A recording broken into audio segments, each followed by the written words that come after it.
본격적으로 내년 시장 이야기를 좀 해보겠습니다. 네. 자, 그래서 이제 매크로 환경은 미국은 상당히 좀 소프트 랜딩에 가까워질 거고 국채 금리나 뭐 다른 시장 금리들의 압박은 올해보다는 아무래도 좀 줄어들 거라고 본다면 어느 지역, 어느 섹터 그리고 투자 기회를 엿봐야 되겠습니까? 미국의 정책 전환으로 인해서 볼 수 있는 지역이라 하면 결국은 그동안 달러가 굉장히 강세였다가 달러 강세가 누그러지는 거잖아요. 그러면 달러 강세가 누그러지면서 환율로 수혜를 볼 수 있는 지역들이 있겠죠. 일단 그렇게 보면 신흥국 중심으로 그래도 올해보다는 내년에 조금 더 유리할 수 있는 환경이 될 수 있겠다라고 우선적으로 판단을 할 수 있지 않을까라는 생각이 기본적으로 들고요. 두 번째는 미국의 금리가 낮아지는 만큼 중국이라는 국가가 사실상 그래도 통화정책을 비롯해서 경기 부양을 할 수 있는 여건이 마련이 됩니다. 올해 같은 경우에 중국이 경기가 어렵고 물론 내년에도 뭐 쉽진 않겠지만 중국이 경기 부양책을 강력하게 쓰고 싶어도 쓰지 못했던 원인 중에 하나가 미중 간의 금리 차였잖아요. 미중 간의 금리 차, 즉 미국은 계속 올라가고 중국은 내려가는 상황이 되다 보니 이렇게 되면 위안화가 약세로 가니까 중국에서 외국 자금이 많이 이탈했었던 거고 물론 정치적인 이유도 있지만 그래서 그런 부분이 있었는데 어쨌든 이제는 미중 간의 금리 차가 줄어들면 중국 입장에서는 외화 유출에 대한 걱정이라든가 또는 환율에 대한 우려가 많이 줄어들 수 있기 때문에 이만큼 경기 부양책을 쓸 수 있는 어떤 룸이 생긴다라고 보면 내년에는 오히려 섹터와 이런 거 관련해서는 중국 경제가 현 수준보다 조금 반등한다라고 가정을 하고 그와 관련된 원자재 관련 기업들, 그러니까 보통 소재 관련주라고 보통 얘기들 많이 하는데 이런 관련 기업들에 대해서도 뭔가 현 수준보다는 조금 더 유의미해질 가능성, 특히 내년에 경기 부양책을 쓸 수밖에 없는 거고 그 부양책을 쓸 때는 잘 아시다시피 주택 부양책을 쓰기는 어렵잖아요. 지금도 집이 남아도니까. 그럼 유일하게 지금 쓸 수 있는 카드가 사실은 SOC 투자라고 보면 그 관련 기업들이 또 여기에 또 매칭이 된다고 봐야 될 거 아닙니까?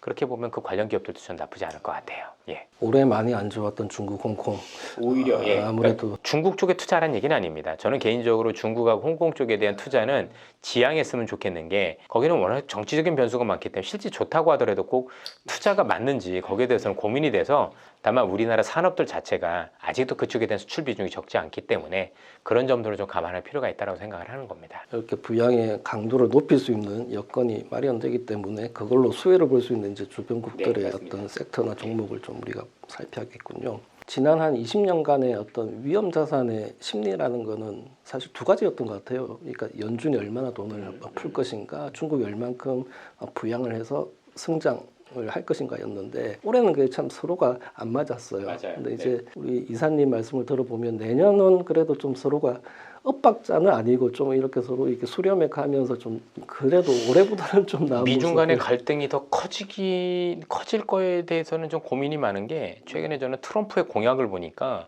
트럼프의 공약이 이전보다 더 강해져서 어쨌든 트럼프라는 분이 대통령이 되면 미중 간의 갈등이 더 커지겠더라고요. 그렇게 놓고 보면 중국 입장에서는 사실 바이든이 더 편한 거잖아요. 그러면 바이든하고 뭐 지난번 에이펙 회담에서도 회담을 했지만 현재 서로 대화를 할 수 있는 그런 어떤 가능성을 열어둔 거잖아요. 그래서 내년에 일단 바이든도 대통령이 당선이 돼야 될 거고 어쨌든 중국도 향후에 더 이 관계가 불거지는 걸 원치 않는다라면 두 양국이 뭔가 현 수준보다도 더 리스킹되는, 더 디리스킹되는 이런 현상들을 통해서 위험 완화를 통해서 뭔가 서로의 이익을 도모할 수도 있지 않을까. 그게 이제 결론적으로 놓고 보면 미국 입장에서는 인플레이션 더 완화가 되는 거고 중국 입장에서는 수출 증대가 될 수 있는 부분이니 뭐 중국의 수출이 조금 더 현 수준보다 늘어난다라면 중간재를 공급하는 한국 입장에서는 나쁠 이유가 전혀 없다라고 봐야 되겠죠. 그 트럼프가 아젠다 47이라고 해서 그 자기 홈페이지 올리는 걸 보면은 여전히 중국에 대해서는 참 별로 이렇게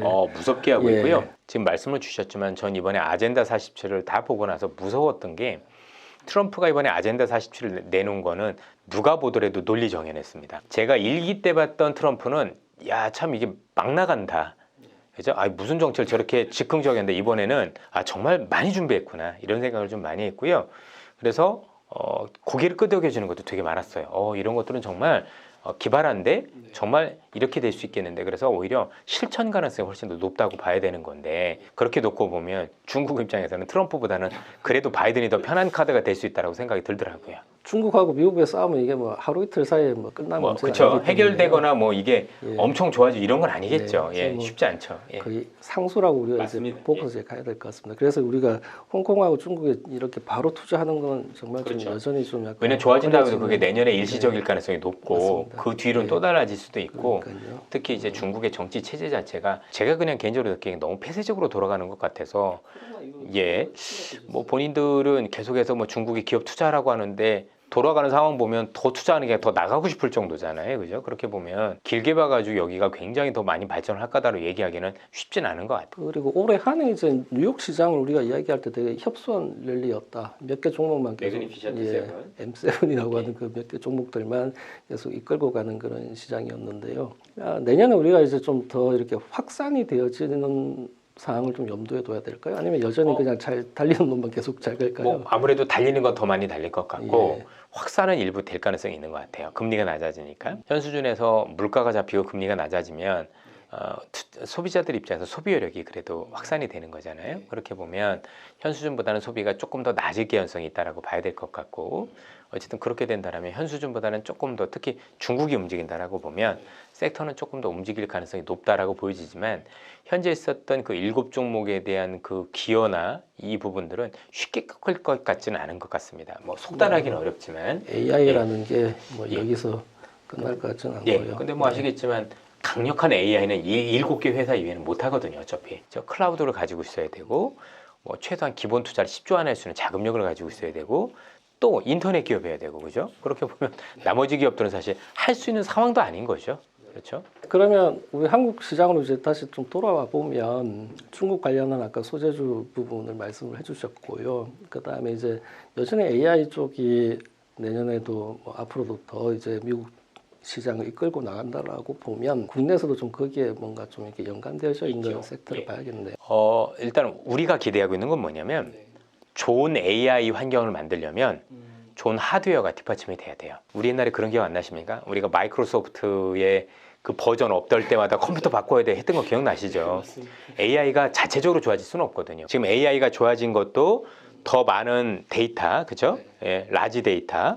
거기다 1조 원에 달하는 슈퍼컴퓨터 이런 게 있어서 됐던 것처럼 우리도 뭔가 더 좋은 환경을 즐기려면 지금 있는 것들에 대한 그 하드웨어가 더 좋아져야 우리가 원활하게 즐길 수 있는 해가 되지 않을까. 그래서 요즘 나오는 얘기가 온디바이스 얘기가 많이 나오는 거잖아요. 말이 온디바이스지 이 안에 AI를 구동할 수 있는 새로운 어떤 시스템을 만들겠다라는 거잖아요. 그렇죠? 그러니까 이것 가지고 안 되니 여기에 뭐 반도체도 더 넣고. 근데 저도 마찬가지지만 이거 우리 뜯어서 이렇게 할 수는 없잖아요. 결국은 우리가 기대하는 건 뭐냐면 내년에 그 AI를 즐길 수 있을 정도로 우리가 하드웨어를 업그레이드 시켜야 되느냐가 되게 중요한 것 같아요.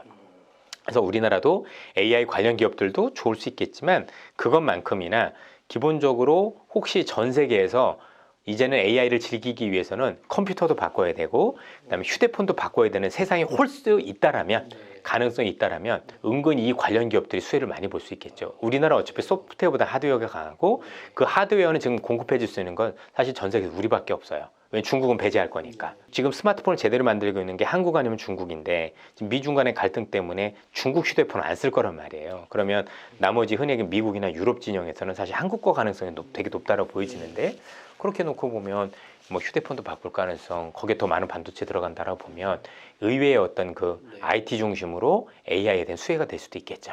근데 이건 좀 지켜보긴 해야 됩니다. 만약에 이사님이라면 3억이 있으시면은 어디에 어떻게 좀 저는 이렇게 3억으로 주식을 다 하죠.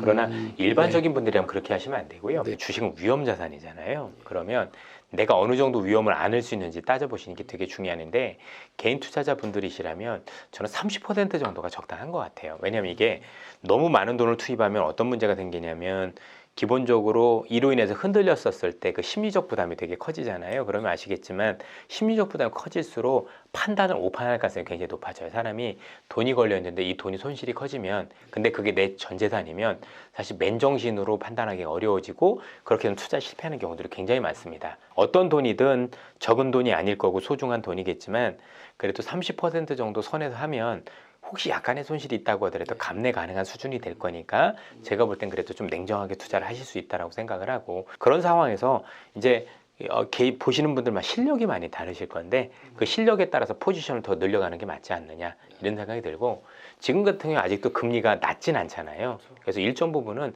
제가 볼 때 금리가 매력적이기 때문에 그것도 저는 괜찮은 대안이라고 생각을 해요. 3대 7로 갈까요? 일단은 뭐 채권도 나쁘지 않은 것 같고요. 그럼 뭐가 좋으냐면 내가 이제 그 생각보다 많은 금액을 금리를 받고 있으면 그 금리만큼 돈을 잃어도 사실은 이자를 못 받는 거지 원금 손실은 아닌 거잖아요. 그러면 의외로 투자가 더 나이스해질 수 있습니다. 그래서 저는 그런 투자를 많이 권유를 드려요. 그래서 만약에 있으시다면 일정 부분 금리를 통해서 이자가 나올 거고 그 이자만큼 잃을 각오를 하고 한번 투자를 한번 해보세요. 그러면 의외로 투자가 되게 수월해질 수 있다고 생각을 합니다. 내년에 좀 리파이낸싱 이슈가 좀 남아있긴 한데 회사채 쪽도 우리가 이제 좀 한번 들여다봐도 그렇죠. 예, 괜찮아질 수 있다라고 생각이 들고 뭐 우량 회사차라면 네. 저는 등급이 괜찮은 것들이라면 뭐 부동산 관련된 이런 종은 아니라면 저는 큰 문제가 없을 거라고 생각을 합니다. 예. 내년에 우리가 이제 이것만 투자하면 안 된다 이런 게 혹시 있으시면 사실 투자와 관련해서 일단은 부동산과 관련해서는 투자를 하면 안 된다가 아니라 좀 면밀히 보실 필요가 있는 것 같아요. 우선 저는 부동산 전문가가 아니기 때문에 제가 부동산과 관련해서 이렇다 저렇다 얘기하기는 쉽진 않은 것 같은데 어쨌든 간에 전체적으로 시장과 관련해서 잡음들이 많을 수 있어서 선택을 하실 때 좀 주의를 많이 기울이셨으면 좋겠다. 이런 말씀을 좀 기본적으로 많이 드리고 싶고요. 두 번째는 채권을 투자하실 때 특히 미국 국채를 투자하실 때 지금 당장은 좋은데 내년에 혹시 연말로 갈수록 트럼프 가능성이 높으면 그때는 한번 투자를 한번 일단 이익 실현하고 다시 보실 필요는 있는 것 같아요.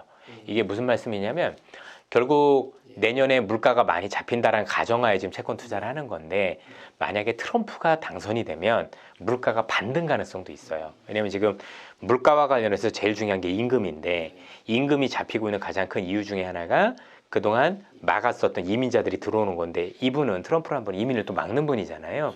그럼 또다시 사람 부족 가능성 때문에 물가가 반등할 수 있으니 그거는 좀 보고 한번 제가 볼 때 시기적으로 적절하게 하실 필요가 있지 않을까 이런 생각이 좀 듭니다. 이민자 이슈도 있고 그다음에 그 트럼프 시절에 내놨던 감세를 또 영구적으로 그렇죠. 또 더 연장해버릴 위험도 있고 그렇군요. 그렇죠. 그래서 의외로 그게 재반등 가능성이 있으니 그런 게 또 마음에 걸리더라고요. 예. 아까 부동산 말씀하셨던 부분은 우리가 내년에도 여전히 큰 그 빚을 내 가지고 이렇게 부동산에 투자하기에는 좀 부담스러운 환경이다라는 이게 어떤 웃긴 게 부동산은 항상 빚내서 투자했었어요. 그러니까 부동산이 무리해서 빚내서 투자하는 게 문제인 거지 빚을 안 낸 적이 있던가요? 저희 아버님도 빚내서 투자하셨고요. 30년 모기지라고 하죠, 보통. 그죠? 30년이나 한 15년 정도 만기를 하면 내 돈 주고 집 사는 사람은 없습니다. 중요한 건 내가 내 돈 주고 빚을 얼마 정도 지고 하되 그 빚을 내가 감당할 수 있는지 또 내가 빚을 감당하고 할 수 있을 정도로 유망한지 그게 중요한 거지 빚내서 하지 마라 말 그대로 현찰박치기로 해라 그랬던 적이 있나요? 저는 그래서 그 표현 자체가 잘못된 것 같아요. 지분이라는 건 기본적으로 내가 오르는 월급 수준보다도 집값이 오르는 폭이 너무 크다 보니까 이거를 집값을 정지시켜 놓고 내가 갚아나가는 개념인 거잖아요. 그런 측면에서 조금 잘 오해가 없으시면서 하시면 좋겠네요. 저는 빚을 내서 하는 건 맞다라고 봐요. 근데 그게 내가 감당한 빚인가 그게 중요한 거죠. 제대로 이해를 했는지 모르겠는데 연결할 정도는 아니다. 그렇죠. 그거는 그러니까 영혼까지 끌었다는 얘기인 거는 사실은 뭔가 판단을 할 때 냉정한 판단이라기보다는 뭔가 지금이라도 집을 사면 안 될 것 같아서 사실은 뭔가 좀 심리적으로 흔들리셨을 가능성이 높은 거잖아요.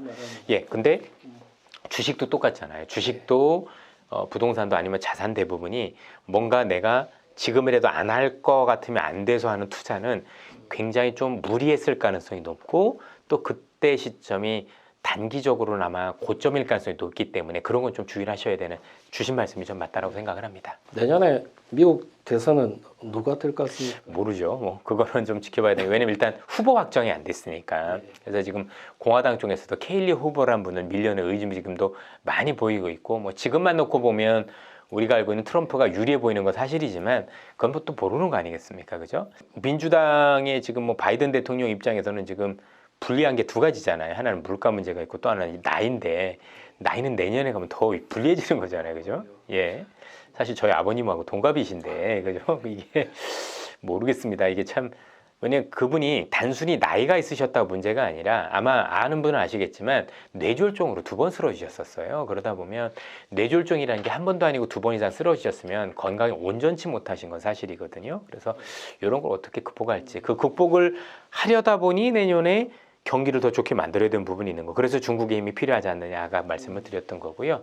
어쨌든 뭐 선거와 관련해서 일단 후보가 확정된 뒤에 말씀을 드려야 될 것 같아요. 일단 근데 우리가 뭐- 마음의 준비를 하고 있어야겠다. 그렇죠. 예, 일단은 도널드 네. 트럼프가 되면 녹색 산업 이런 건 일단 다 좀 약간 물리치고 왜냐면 이제 뭐 기존 전통상 그러니까 그것도 되게 재밌었던 것 같아요. 옛날에 1기 때 트럼프가 녹색 산업을 풍력 태양광 하지 말자는 거는 기후 이게 사기다 이런 표현으로 해서 말도 안 되는 얘기를 했었는데 지금은 표현이 달라졌어요. 그냥 뭐냐면 녹색 산업 하지 말라는 게 이게 비용이 많이 든다. 쉽게 얘기해서 미국이란 국가가 전 세계에서 가장 저렴하게 전기를 쓸 수 있는 국가로 바꿨거든요. 이게 진짜 무서운 내용이에요. 어다루가 아다른 거죠. 니들 이것 때문에 인플레이션 온 거니까 내가 비용을 낮춰줄게. 이렇게 얘기를 하면 참 답이 없잖아요. 그러다 보니까 야 똑같은 건데 저렇게 세련되게 표현을 하고 준비를 했구나라는 거 하니까 무섭더라고요. 셰일 혁명을 통한 생산성을 예. 엄청나게 높여놨는데 우리가 이걸 왜 안 쓰냐라는 그런 논지에서 트럼프가 이렇게 이야기를 했습니다. 사실 생각해보면 틀린 말도 아니잖아요. 그죠? 예.